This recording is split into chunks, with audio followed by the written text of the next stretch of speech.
자, 이번 시간에는 이제 회로망의 정리에 대해서 같이 공부해 보도록 하겠습니다. 자, 그럼 여기서 회로망의 정리. 회로망의 정리라고 하는 거는 이제 회로를 해석하는 데 그 유용하게 사용되는 그 도구들에 대해서 이번 시간에 이제 같이 알아보는 겁니다. 자, 그럼 여기서 이제 회로망을 해석하기 전에 이제 기본적으로 여러분께서 숙지하고 계셔야 될 내용들이 몇 가지가 있습니다. 자, 먼저 선형 회로망이라는 것이 이제 개념이 나오는데, 자, 선형 회로망이라고 하는 것은 여기 이제 보시는 것처럼 자, 선형 소자죠. 선형 소자로 구성된 회로를 자, 선형 회로망이라고 해요. 그럼 여기서 선형 소자라고 하는 것이 무엇이냐? 바로 RLCG, 그죠? 저항, 인덕터, 커패시터, 그다음 컨덕턴스, 그죠? RLCG 등의 회로 소자가 전압 전류에 따라 그 값이 변하지 않는 거죠. 그러니까 저항이라고 하는 것은 가변 저항을 제외하고는 어때요? 저항값은 딱 고정되어 있는 거죠. 그렇죠? 이런 것처럼 본래의 값이 변화하지 않는 것을 선형 소자라고 하고요. 그 선형 소자로 이제 구성된 이루어진 회로를 선형 회로망이라고 합니다. 그래서 이러한 선형 회로망을 해석하는 데 필요한 그러한 도구들을 이제 이번 시간에 본다라는 거죠. 자, 그 다음에 이제 전압원이라는 것이 나옵니다. 전압원. 그러니까 전압원이라고 하는 것은 전압을 공급하는 일종의 원천이라고 보시면 돼요. 여기 보시면 부하에 흐르는 전류 크기와 관계없이 항상 전압원의 기전력과 같은 전압, 그러니까 일정한 전압원을 공급하는, 그죠? 그것을 이제 전압원이라고 하는 거죠. 전압을 부하에 일정하게 공급하는 기능을 가진 전원으로, 자, 이상적인 전압원은 내부 저항이 뭐할수록 적을수록 좋다는 겁니다. 그래서 이상적인 전압원은 내부 임피던스, 즉 내부 저항이 얼마인 것? 0인 것. 이게 가장 이상적인 전압원이라는 거예요. 자, 이런 얘기죠.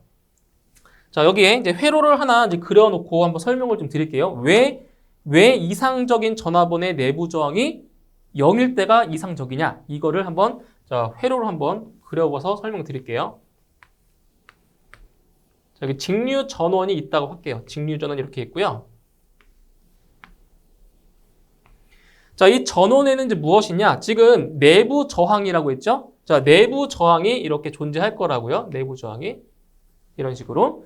자, 그러면은 예를 들어서 전압 10V의 전압이 인가된다라고 할게요. 10V의 전압이 인가된 상태에서 자, 내부 저항이 예를 들어서 1옴이고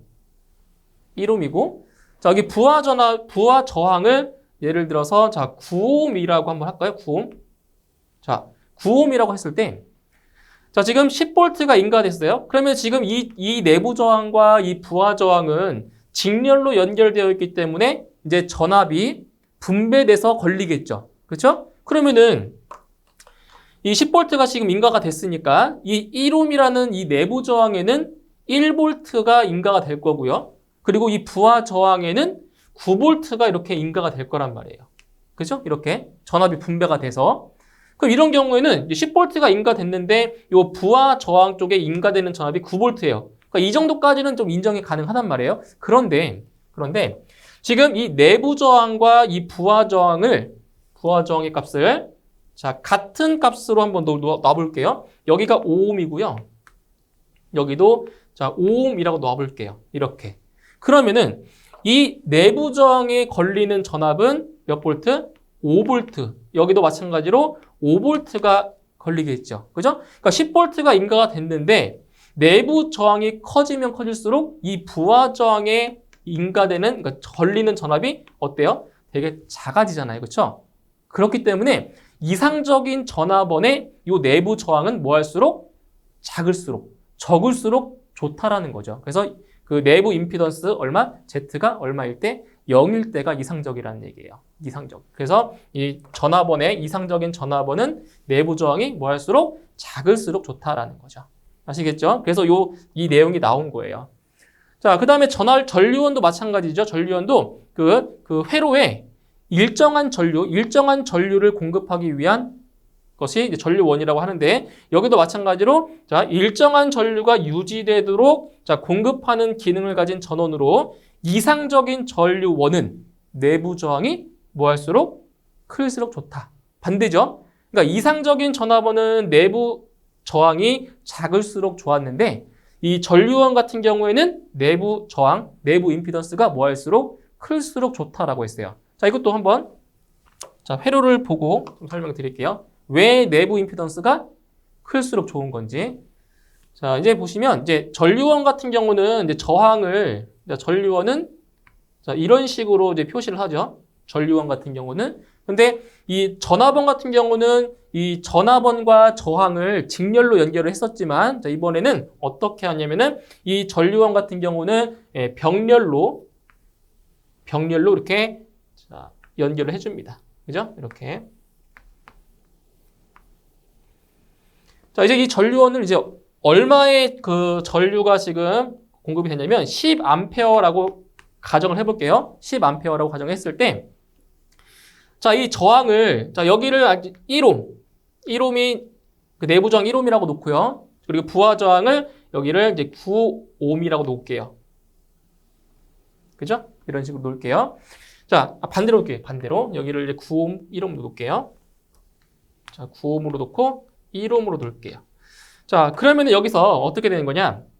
지금 저항의 값이 지금 이 두 개의 저항이 병렬로 연결되어 있죠? 그죠? 그러면은 여기에 흐르는 그 전류의 값을 어떻게 구하냐? 지금 10A가 이렇게 흐르고 있죠? 그죠? 근데 지금 전류와 저항은 서로 반비례하기 때문에 자, 이쪽으로 얼마큼? 이쪽으로 1A가 흐를 거고 이쪽으로 얼마가 흐르겠어요? 이쪽으로 9A가 흐르겠죠. 그죠? 그러니까 저항의 비가 9대 1이니까 전류의 비는 그 반비례해서 1대 9가 된다는 거예요. 그죠? 그런데 만약에 여기가 자, 이쪽이 지금 1옴이고 이쪽이 9옴이라고 한다면은 흐르는 전류가 또 반대가 되겠죠? 그러니까 여기가 9A가 되는 것이고 여기가 1A가 되죠. 이렇게. 그죠? 그러니까 전류원 같은 경우는 여기 내부 저항 자체가 작으면 작을수록 이 부하 저항 쪽으로 흐르는 전류의 값이 작아지잖아요. 그죠? 그렇기 때문에 이 전류원 같은 경우에는 이 내부 저항이 뭐 할수록 클수록 크다는 거는 결국 무한대. 그죠? 그러니까 여기가 이 저항값이 자, 무한대가 되면 이쪽으로는 거의 전류가 흐르지 않는다는 거죠. 이 부하 쪽으로 전류가 거의 다 흐르는 거죠. 그렇기 때문에 이 전류원 같은 경우에는 내부 임피던스가 뭐 할수록 클수록, 즉 무한대. 그죠? 내부 임피던스가 자, 무한대일수록 이상적인 전류원이라는 겁니다. 그래서 아시겠죠? 그래서 이렇게 좀 이해만 하시고 넘어가시면 되겠습니다. 자, 이제 회로망의 그 해석하는 도구 중에 제일 먼저 나와 있는 것이 바로 중첩의 원리라는 겁니다. 중첩. 그러니까 중첩이라고 하는 건 뭐냐면 이제 겹쳐진다라는 의미로 보셔도 되는데 여기 보시면 전압원이나 전류원이 몇 개? 한 개가 아니라 두 개 이상. 그죠? 여러 개가 존재하는 회로망에서 이제 각각 소자에 그죠? 각각 소자에 흐르는 뭐 전류. 그죠? 전류를 단독으로 작용하고 있는 각 소자의 전류의 총합과 같다라는 것인데 자, 이게 무슨 말이냐면은 자, 이런 얘기예요. 회로를 구성을 해보면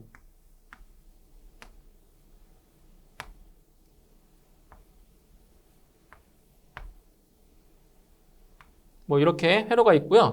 여기에 이제 전압원이 하나가 있고 여기에 전류원이 이렇게 있는 거예요. 그러니까 한 회로에 전압원도 있고 전류원도 있는 거죠. 각각 같이 두 개 이상의 전압원이나 전류원이 같이 있을 때 그때 만약에 이 저항에 흐르는 뭐 전류의 값을 알고 싶다라고 했을 때 바로 이 중첩의 원리를 이용한다는 거예요. 중첩의 원리를. 그래서 어떻게 해주냐면은 방법이 있어요. 자, 보세요. 자, 한 개의 전원, 그러니까 전압원이나 전류원을 취하고 선택한다는 얘기예요. 그리고 나머지 전원은 뭐 한다? 모두 없앤다라는 거죠. 그러니까 한 번은 전압원을 남기고 전류원은 없애고 또 한 번은 반대로 전류원을 살리고 이제 전압원을 없앤다라는 얘기예요. 그래서 그 두 개가 나왔을 때 그 두 개를 합친다는 거죠. 그러니까 여기에 이 저항에 흐르는 만약에 전류를 구한다고 하면 그죠? 자, 그러면 하나 예를 한번 들어볼게요. 예를 들어보면 지금 전압원 같은 경우는 여기 12V가 인가됐다고 할게요. 예를 들어서 12V라고 하고요. 그 다음에 여기 전류원 같은 경우는 여기를 뭐 6A라고 할게요. 그 다음에 여기를 뭐 2옴 여기도 2옴, 여기도 2옴이라고 자, 한번 할게요. 그럼 첫 번째. 자, 전화번을 지금 선택을 했어요. 전화번을. 그러면 전류원을 없애야 돼요. 그죠? 근데 전류원을 없앨 건데, 자, 이상적인 전류원은 뭐라고 했어요? 내부 임피던스가 무한대라고 했죠. 무한대. 그럼 임피던스가 무한대라고 하는 거는 전류가 거의 흐르지 않는다는 거죠. 그죠? 그럼 이러한 경우에는 어떻게 되냐?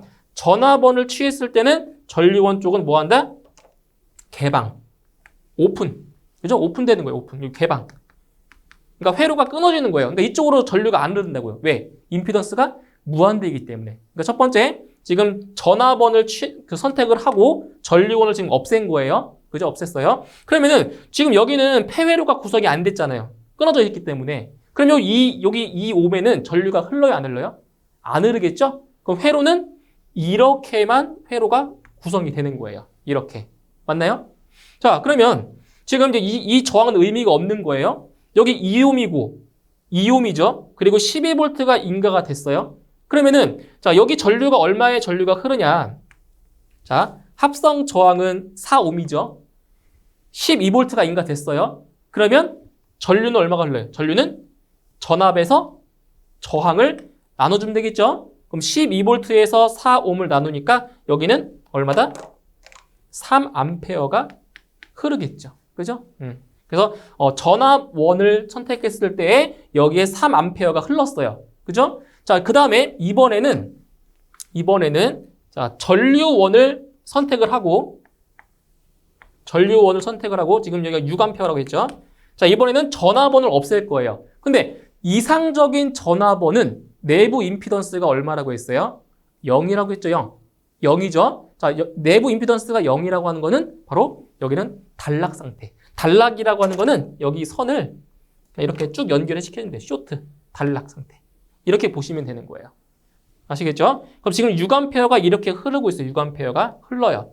그러면은 자, 여기 지금 단락 상태이기 때문에 이 저항과 이 저항은 병렬. 맞나요? 병렬이죠? 그럼 2옴과 2옴이니까 합성 저항은 1옴이죠? 절반이 되죠, 절반. 같은 저항 값이니까 1옴에다가 요 2옴을 더해주면은 총 몇 옴? 3옴. 그죠? 3옴이죠, 3옴. 자, 그럼 이렇게 돼요.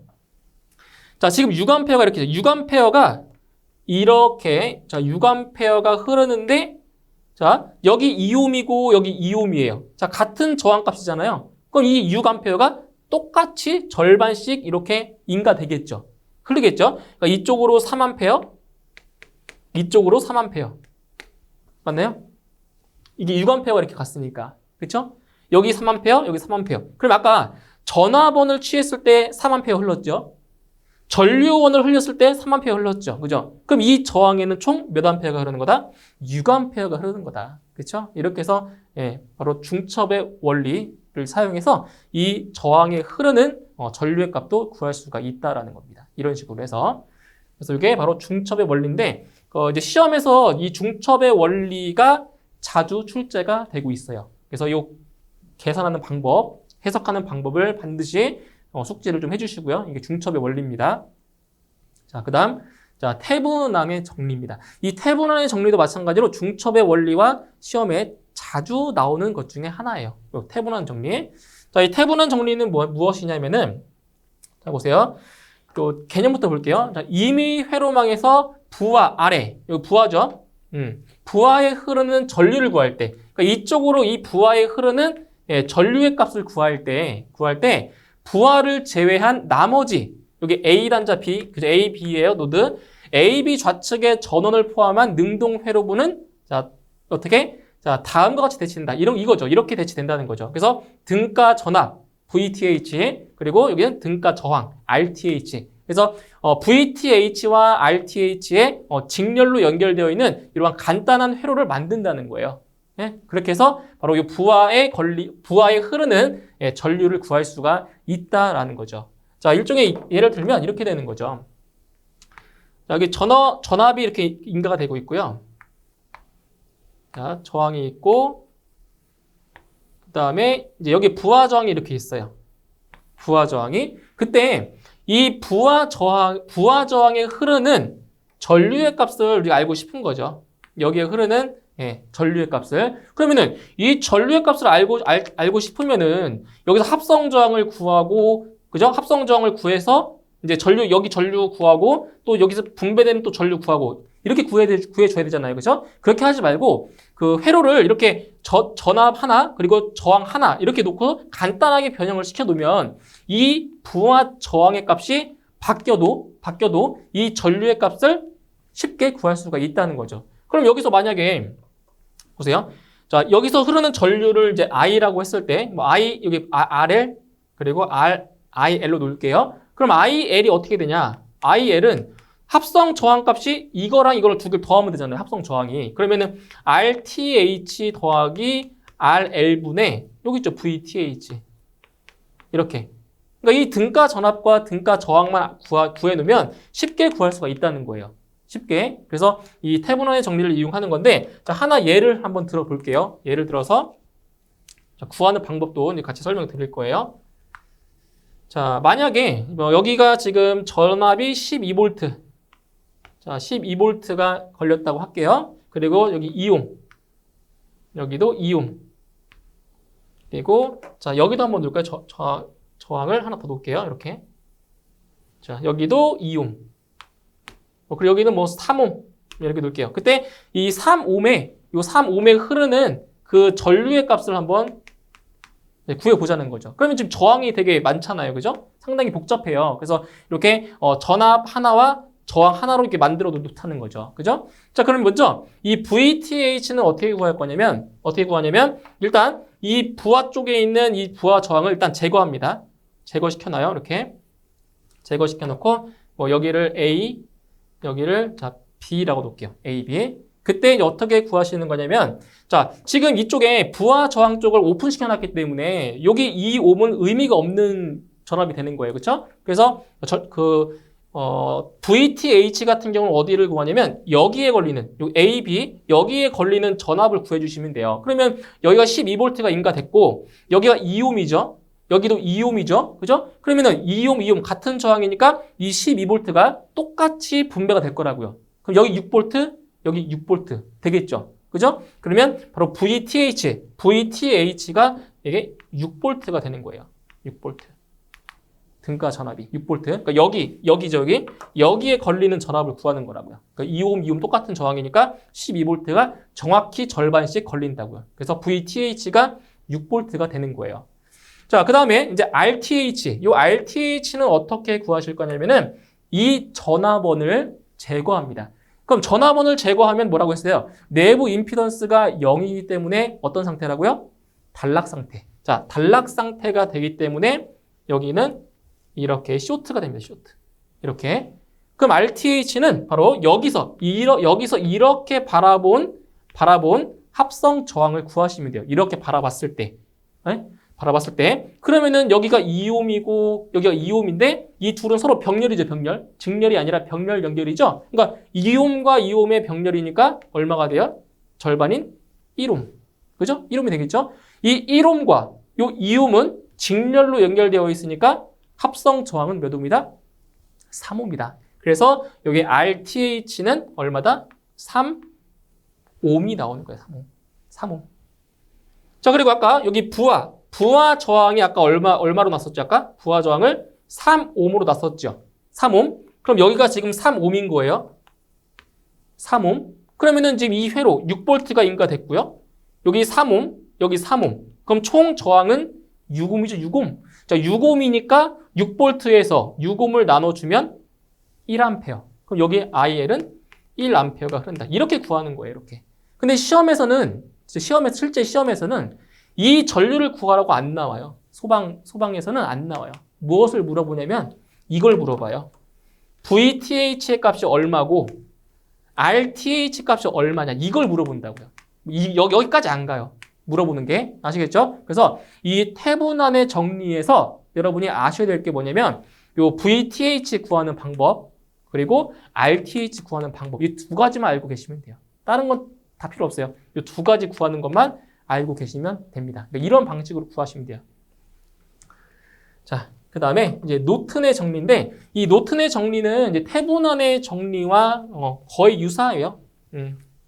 유사한 건데 지금 방법이 조금 다른 것 뿐이에요. 그러니까 아까 그 태분안의 정리 같은 경우에는 이제 전화번이라고 보시면 돼요. 등가 전화번인데 이 노튼의 정리 같은 경우는 바로 등가 전류원 정리라고 보시면 돼요. 등가 전류원. 그래서 아까 그 태분안의 정리에서는 해보세요. 태분안의 정리에서는 VTH와 RTH가 어떻게 연결이 된 걸 구했었죠? 이게 직렬로, 그죠? 직렬로 연결된 그러한 형상이었잖아요, 그죠? 그런데 이 노튼의 정리는 자, 전압이 아니라 즉 VTH가 아니라 전류와 그죠? 노튼 전류와 이제 RTH가 아닌 노튼 저항. 이게 직렬로 연결되는 것이 아니라 병렬로 연결된 것이다. 그래서 이 태분안의 정리와 이 노튼의 정리는 서로 이렇게 상반되는 개념으로 보시면 되는 거예요. 상반되는 개념으로. 그러니까 VTH냐 아니면 노튼 전류냐. 그죠? 그리고 직렬로 연결했냐 병렬로 연결했냐. 그래서 이거를 회로로 한번 보시면은 아까 태분안의 정리 같은 경우는 어떻게 됐어요? 태분안의 정리는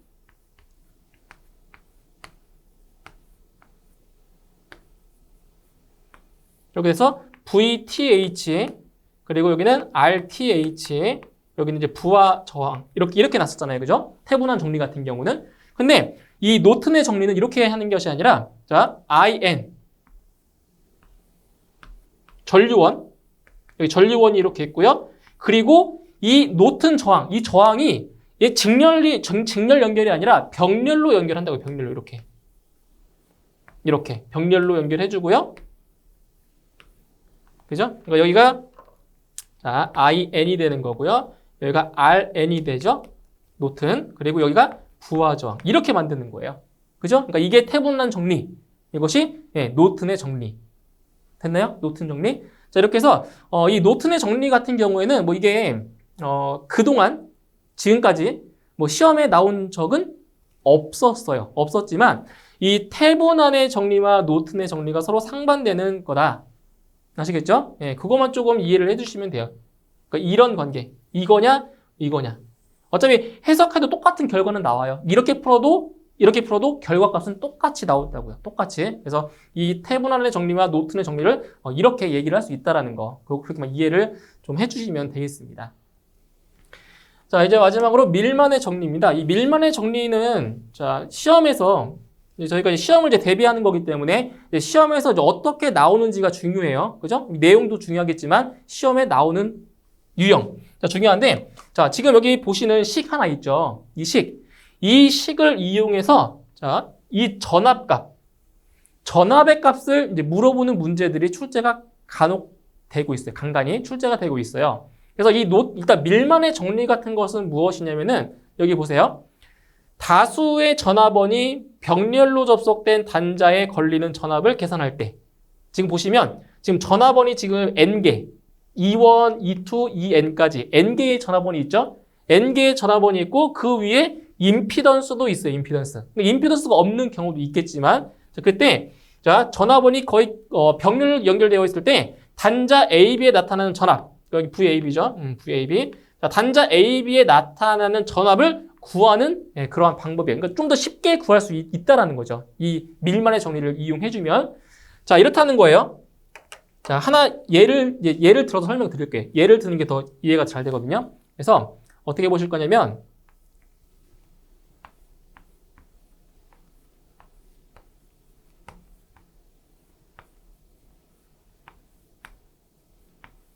자 이런 회로가 있다라고 할게요. 이렇게 있다고 할게요. 자, 그때 이제 무엇을 구하는 거냐면 마찬가지로 자, VAB 전압값을 이제 구할 거예요. 전압값을. 자, 그러면 지금 여기를 보시면 지금 색으로 제가 구별해 볼게요. 자, 이 부분과 이 부분이 있고요. 그리고 자, 여기 이렇게 되어 있는 부분이 있어요. 이렇게. 그죠? 그럼 이 지금 세 가지는 어떻게 되냐면 서로 병렬로 연결이 된 형태라고요. 어떤 형태냐면은 이거랑 같아요. 여기 형태가. 그죠? 병렬로 지금 구성이 되어 있는 거예요. 그러니까 이거를 다시 한번 그려보면은 이게 이렇게 된다는 거예요. 다시 그려볼게요.